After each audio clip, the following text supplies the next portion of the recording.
Hello everyone, how are you doing? This is MD Tech here with another quick tutorial. In today's tutorial, I'm going to show you guys how to turn on or off DEP or Data Execution Prevention on your computer, which is a system level memory protection feature that has been around since Windows XP days and allows the system to mark one or more pages of memory as non-executable. So what that basically means is that marking an area as non-executable is that the code cannot run from that area of the memory, which would make it harder to be exploited by buffer overruns. So pretty straightforward process, guys, and let's go ahead and jump right into it. So this is going to be system-wide settings here, so we're going to go ahead and jump into it like I said, and we're going to start by opening up the search magnify icon. Type in CMD. Best result should come back with command prompt. Go ahead and right click on that and select run as administrator. If you receive a user account control prompt, select yes.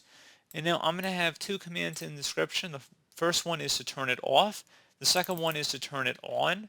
So if you want to turn off DEP, you go ahead and copy that. And then go up to the top bar of the command prompt window, right click on it, select edit, and then select paste to paste it in.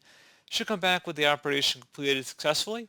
And if you decide you want to turn it on, you can just copy the one that comes on underneath on and just copy that. Go up to the top bar of the command prompt window here, right click on it, select edit, and then select paste to paste it in, hit enter, and that's all you have to do. So pretty straightforward. If you want to do the inverse, if you want to go change your mind back to what it was, you just do the other command.